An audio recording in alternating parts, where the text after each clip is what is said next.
ছেলেদের একটু পানি বেশি খাইতে হয়, মেয়েদের তুলনামূলক একটু কম খাইলে হবে। আচ্ছা, এখানে একটা জিনিস বলে রাখি, অনেকের দেখানো যায় না ইউরিনের সমস্যা, বেশ করে মেয়েদের এটা বেশি হয়। খুব সহজ, বেশি করে পানি খাইতে হবে, এটা এক নম্বর ট্রিটমেন্ট।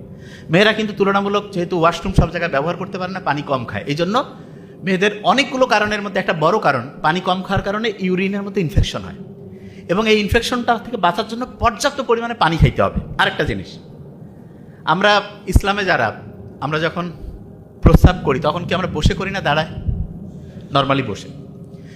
এখন অনেকে করতে পারে কী ব্যাপার, আল্লাহ এটা কেন দিল, দাঁড়িয়ে করলে কি হইতো? দেখেন, বিজ্ঞানীর অবাক হয়েছে, কেউ যে ক্রমাগত দাঁড়িয়ে প্রস্রাব করে তখন আমাদের প্রস্রাবের সাথে ক্রমাগত যেটা করতে থাকে, দাঁড়িয়ে দাঁড়িয়ে প্রস্রাব করছে, তখন দেখা যাবে প্রস্রাবের সাথে আস্তে আস্তে প্রোটিন যাবে, যেটাকে মেডিকেলের ভাষায় বলে প্রোটিন ইউরিয়া।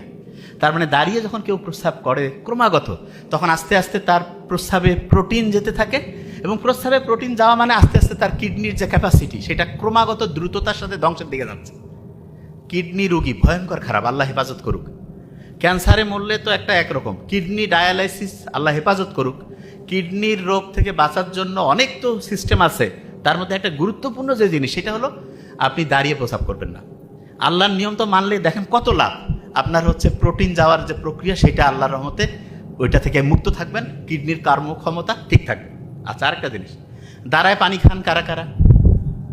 খান নাকি? আলহামদুলিল্লাহ, খাই না। দাঁড়িয়ে পানি না খেয়ে যে আমরা বসে পানি খাই, দাঁড়িয়ে পানি খাইলেও দেখা যায় কিডনির উপরে এটা নেগেটিভ একটা ইম্প্যাক্ট ফেলে, তার মানে ওইটা আমাদের শরীরের জন্য ক্ষতিকর।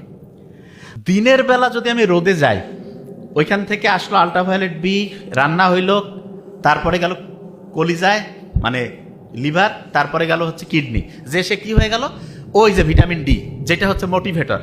আচ্ছা, ভিটামিন ডি কে মোটিভেট করতে পারে, উৎসাহিত করতে পারে, কি নাম? পানি।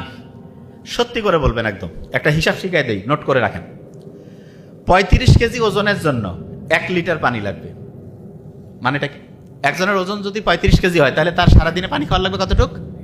1 লিটার। 70 কেজি হলে কত? 105 কেজি হলে 3 লিটার। এখন এটার সাথে আপনি ক্যালকুলেশন করবেন, তার মানে পানির হিসাবটা বুঝছেন?